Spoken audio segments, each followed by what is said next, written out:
pala po yung pinagmulan. So kung titingnan nyo dito sa part na ito, mga kababayan, makikita nyo po nung nag-walk of shame, eto pong si Sir Chavit Singson. At doon na nga po nagsimula mga kababayan, nung nakita siya ng mga kababayan Pilipino natin na manawagan na ikulong eto pong si Sir Chavit Singson mga kababayan, at binupa nga ng mga kababayan Pilipino po natin na nagrarally kanina. So ngayon, i-play po natin mga kababayan itong nakita nating video. Galing po ito sa Rappler na kung saan ito po yung mismong footage na kung saan mga kababayan nabu at nabash etong si Sir Chavit Singson. Akala siguro niya malakas siya mga kababayan sa mga tao, pero hindi niya expected na ganon ang magiging trato sa kanya ng mga kababayan Pilipino po natin. So ito, i-play po natin. Ayan o.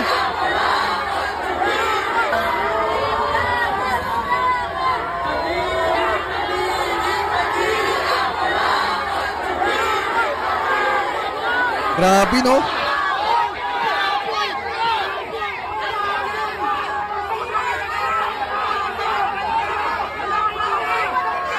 Grabe.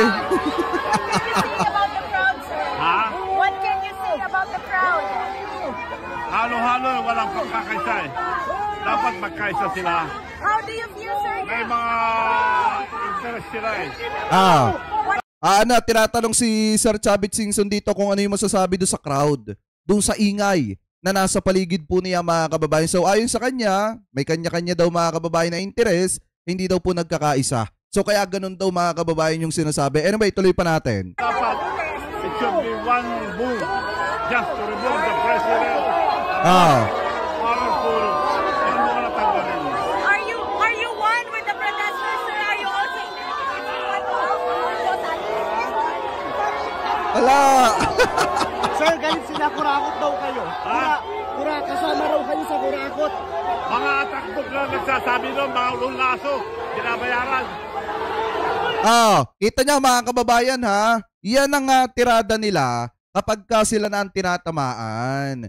Ano po sinasabi nila na bayaran, binabayaran daw, kaya sila sinasabihan na kurap mga kababayan. Pero kung titingnan natin, kaya po kasi nagagalit ang mamamayang Pilipino kasi may nakikita ang taong bayan. May napapansin dito po kay Sir Chavit Singson, lalo na't may mga bali-balita, may mga lumalabas na balita, di umano, na ito pong si Sir Chavit Singson ang nagpinance mga kababayan doon po sa ibang mga protesta. Especially, siguro mga kababayan siya rin yung tinutukoy na di umano yung nagpinance doon sa panawagan na rally ng kanyang kumpare na si Boss Toyo. Ano po, so ngayon kung titingnan nyo, kalaata ni Sir Chavit Singson dito sa part na ito, malakas po siya sa mga kababayang Pilipino natin. Pero nabigla siya nung sinasabihan siya na kurakot at kasama dun sa dapat makulong at managot. Anyway, tuloy pa natin.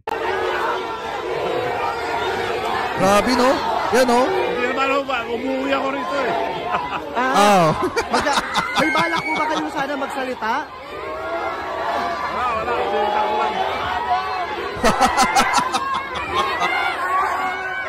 Grabe no?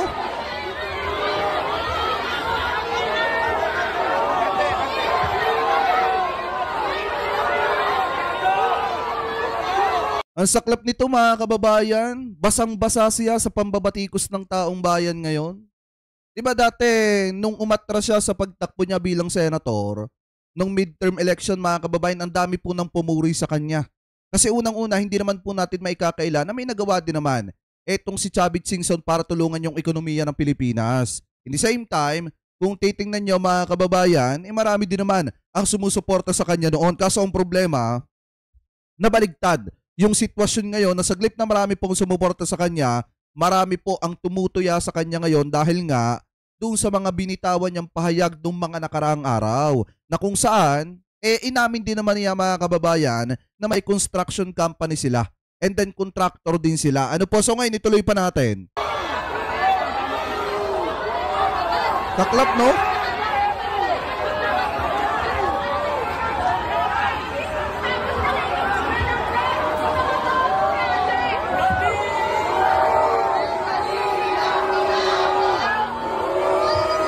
Grabe.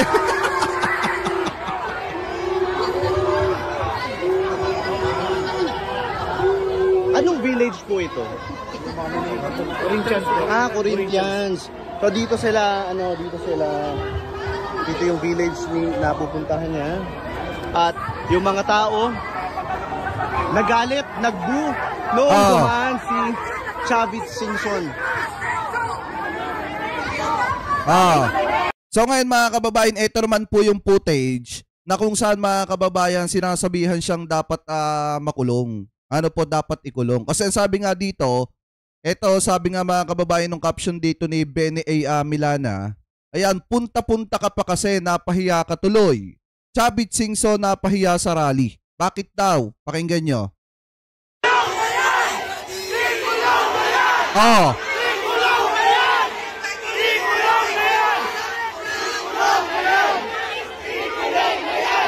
Kita nyo yung panawagan ng mga kababayang Pilipino natin? Ikulong na yan. Ikulong na yan. Kasi mga kababayan, sa totoo lang, bakit ba sinasabi ng taong bayan yan? Kung titingnan nyo mga kababayan, may naging press con po kasi talaga, etong si Sir Chavit Singson na handa daw siyang magpakulong kung sakaling mapapatunayan na may korupsyon mga kababayan yung kanilang construction firm. Yung nauugnay sa kanila na construction firm. So ngayon pakinggan natin mga kababayan yung part ng statement niya na kung saan dinipensa po niya yung family firm contraction in Ilocos Sur mga kababayan. So ibig sabihin, yung kanilang construction firm, idinidepensa niya po dito. Pero inamin niya naman talaga na may construction firm po sila. So ngayon ito i-play po natin. Magandang hapon po, Elijah Bonzo from Billionaire News Channel. Pakinggan nyo ha. So sa kasalukuyan po ay pinamumunuan niyo po yung Louis Chavit Singson o LCS Group of Companies na sa kasalukuyan po ay may 12 kumpanya. At ngayon po, ayon po sa mga pagsusuri, napag-alaman din po namin na konektado po ito sa isang construction firm na Satrap Construction Corporation na parang binaliktad lang po na partas ng ibig sabihin daw po ay provincial governor. At for context din po, base po sa datos po ng DPWH, nakakubra po ito ng 62 public works sa Ilocos Sur mula 2016 to 2025 na nagkakahalaga ng 2.7 billion pesos. So, for clarification lang po sir, ano po ang connection ng Singson family sa Satrap Construction? Mabuti tinanong nyo. 10 years daw, nakasungkit daw ako ng 2 billion. 10 years. Wala pang isang taon, nasa billion na. 10 years. So, ibig sabihin, maraming project yan, kung totoo man yan. Sinabi ko, sa amin yan, tatay ko, engineer, contractor. Bata pa ako, sumasama na ako, timekeeper. So, ibig sabihin, contractor talaga kayo. So, baka kaya sinisira ni Sir Chavit Singson, yung iba mga contractor, mga kababayan, at kaya nagagalit siya dun sa mayor ng Lawag City, kung totoo man na contractor yon, dahil karibal po nila sa negosyo, mga kababayan. So, yan po yung nakikita ko dyan, in my personal opinion. So kaya siya siguro nagagalit doon sa sinasabihan niya na mayor ng Lawag City na contractor daw di umano, dahil karibal po niya sa negosyo. Ano po, dahil meron po silang construction firm at contractor sila. Anyway, tuloy pa natin. Dugo at pawis ang ginamit namin yan. Negosyo ng pamilya ko. Oy, Ma'am Wendy Ricawa, mega love shoutout po. Thank you po sa pakape. Maraming salamat po Yan. Pero pa-inspect nyo lahat ng project ng Satrap. Pag meron katiwalian, pakukulong ako. Yan yung sabi niya. Follow up lang po dun sa tanong ko kanina. So, nabanggit niyo naman po na handa po kayong ipa-check po yung mga projects niyo. Ngayon po, mayroon din po kaming response from COMELEC Chair Garcia po tungkol nga po dito. Aware naman po tayo na bawal pong maging contractor ang mga nakaupong government officials. Dahil daw po may conflict of interest. So, sabi po ni Chair Garcia, pwede pong ma-anti-graft and corrupt practices kasi pinagabawal. Diba? Kita nyo, nung sinasabi na, yung sinabi ni Chairman Garcia ng COMELEC, mga kababayan, napapakamot na si Sir Chavit Singson sa ulo. Ito, panoorin nyo mabuti. Po, may conflict of interest. So sabi po ni Chair Garcia, pwede pong ma-anti-graft and corrupt practices kasi pinagabawal nga po iyon. Magkakaroon ng interest lalo pa at may maaaring mabangga na interes ng publiko sa pamahalaan. So, ready po kayo na harapin po yung mga inspection sa project. Pero ano po ang response nyo patungkol po dito if ever man po na may umarangkadang gantong issue?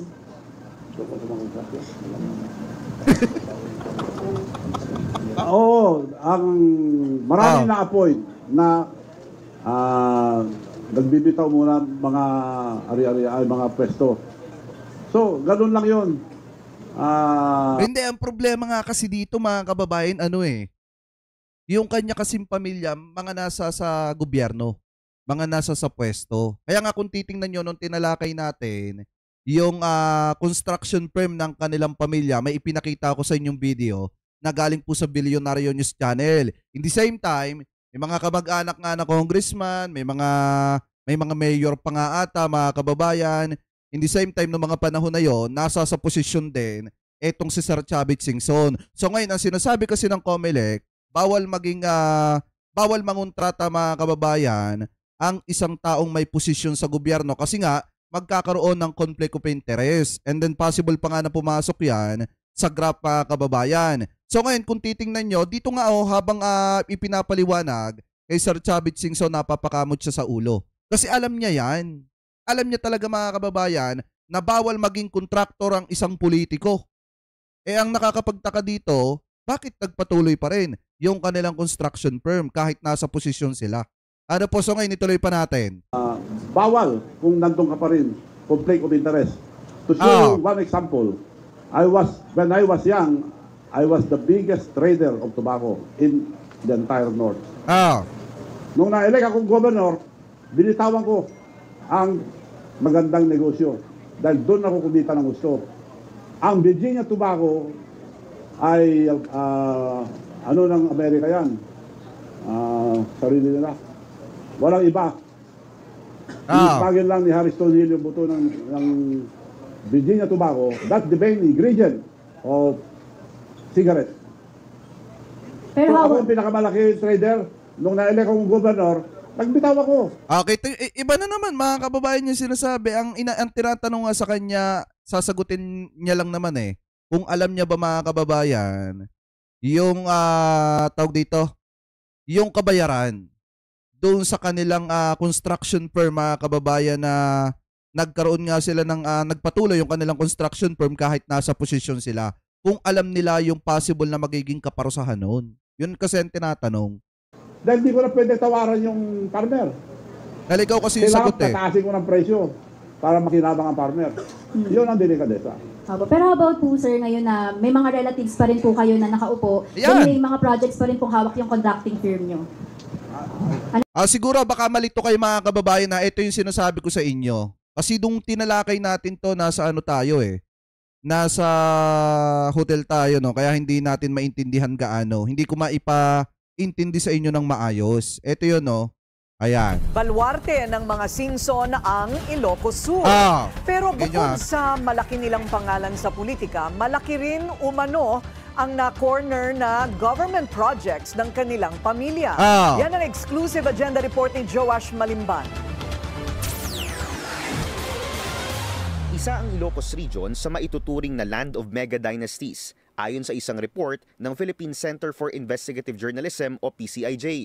Sa Ilocos Sur, dominated ng pamilyang Singson ang malaking parte ng probinsya sa pamumuno ng kanilang patriarch na si former Governor Luis Chavit Singson.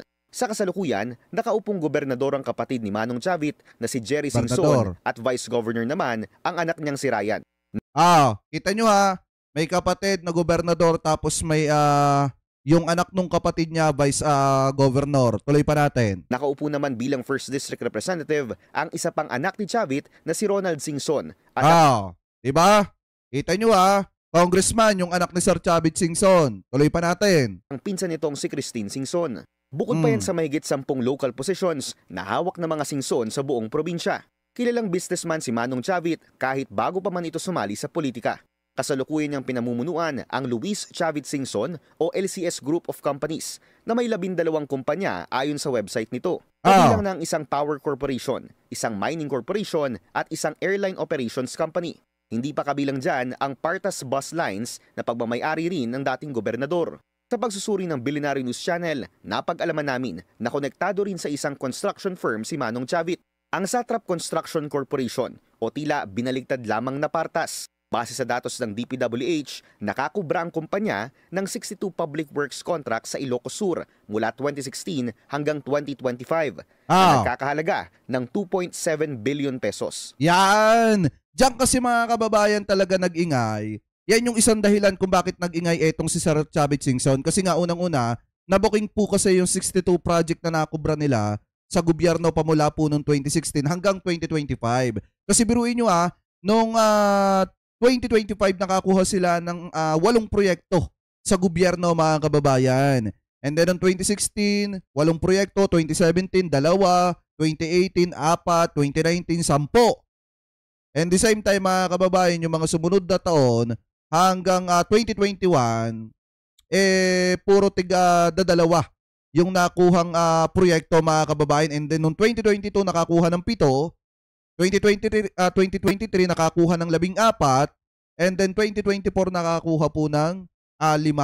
Ano po, in the same time noong 2025 nakakuha ng 8 proyekto na sumatotal na nasa 62 na proyekto yung nakuha po nila sa gobyerno na nagkakahalaga ng 2.7 billion pesos. So ngayon kung titingnan nyo mga kababayan, ano ba yung sinasabi na conflict of interest?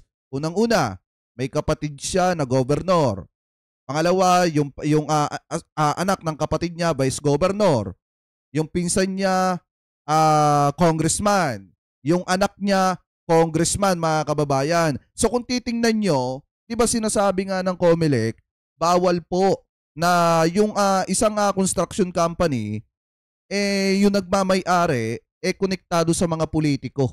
Maliwanag naman po dito na lumalabas na konektado talaga sa mga politician yung construction company dito ni Sir Chavit Singson. In the same time, no mga panahong una-una, siya po ay naging politiko din. Tapos nagpapatuloy pa itong construction firm nila na ito.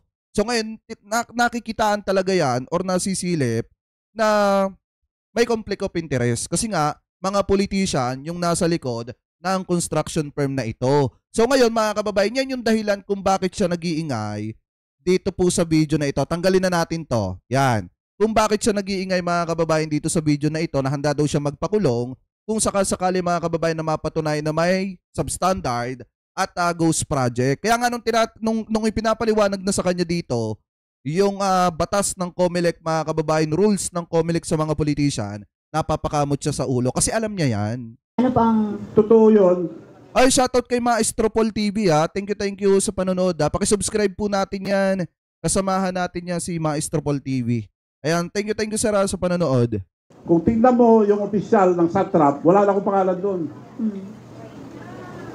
Yung anak mo. Diba? Kung titingnan daw yung mga opisyalis ng construction firm nila, wala na daw yung pangalan niya doon. Yung pangalan ng anak mo, pinsan mo, kapatid mo, anak ng kapatid mo na governor, baka naando doon. Wala pa din visa yung sasabihin nyo, Sir Chavit, na wala po kayo doon. Kasi ang sinasabi nga ng COMELEC, bawal na magmay-ari ng isang construction firm ang isang politiko. Anyway, tuloy pa natin. Dahil nag-divest ako. Kailan ba? Ngayon pwede na akong bumalik, wala akong pwesto eh. Negosyo namin yan, tatay ko pa, negosyo na yan. Ano ang pamimigay ko sa tao? Ako po, Ilocano na hindi ko ripot. Namimigay ko ng pera. Ano namimigay ko kung di ako maghanap buhay? Hindi naman ako nagnanakaw. Okay po. So, sinusunod ko lang yung batas. Divest ka, di nag-divest ako. Pero sir, may mga relatives pa rin po kayo nakaupo. So, medyo conflict of interest pa rin daw po. Conflict of interest ko, pero sarili sila. Ganun din. Kung may sarili silang construction. Okay. Sige po. Thank you. Kita niya mga kababayan, ibig sabihin nakaupo pa rin yung mga relative niya na politician. Gaya nga po ng lagi natin sinasabi mga kababayan, kung matatandaan nyo yung issue ng Pogo, na kung ano yung kapakinabangan ng Lucky South 99, dito kay Harry Roque mga kababayan, kung ano yung kapakinabangan pala ni Cassandra Ong kay Harry Roque kapakinabangan ng Lucky South 99 kasi nga representative siya ng Lucky South 99. So ngayon, kung ano ang kapakinabangan nito mga congressman mga kababayan na relative ni Sir Chavit Singson dyan sa Kamara o sa iba't ibang posisyon man nila ay kapakinabangan din ng construction firm. Kasi nga kung naando doon yung mga pangalan ng mga politiko, ibig sabihin may napapala yung construction firm dito po sa mga politician na ito. Ano po? Anyway, mga kababayan, so kung titingnan nyo, yan po yung dahilan kung bakit sinasabi ng mga kababayang Pilipino natin na ito pong si Sir Chavit Singson, dapat daw pong ikulong. Ikulong na yan! Si Chavit Singson yan! Si Chavit Singson! Ikulong na yan! Ikulong na yan! Ikulong na yan! Ikulong na yan! Ang kapalakuha mo! Ano yung sabi mga kababayan ng mga netizen? Ikulong na yan! And then sinagawan pa siya, napakawalang hiya mo.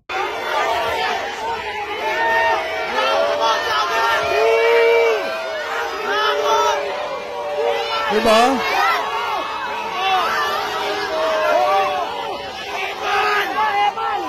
Oh, epal daw! Epal daw! Ayan, oh. Hindi ako nagsasabi niyan, mga kababayan, na ano yung sabi ng tao bayan. Ikulong na yan.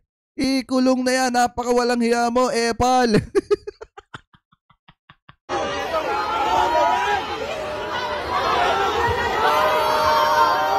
Oh. Grabe, no?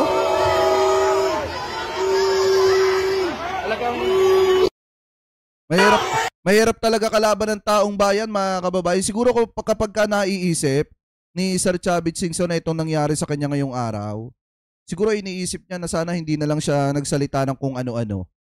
Kasi the more na nagsasalita po sila ng kung ano-ano, pinupunterian nila yung tao na nagtatrabaho lang, ginagawa yung kanyang responsibilidad bilang Pangulo ng Republika ng Pilipinas. Talagang marami po kasi ang magagalit. Kasi unang-una, ang kakampi ng presidente dito, taong bayan na eh. Ang presidente, mga kababayan, ay nakikipagtulungan na sa mamamayang Pilipino at ang mamamayang Pilipino nakikipagtulungan na rin sa presidente. Kita nyo taong bayan na nagsusumbong do sa website ng sumbong sa Pangulo.ph.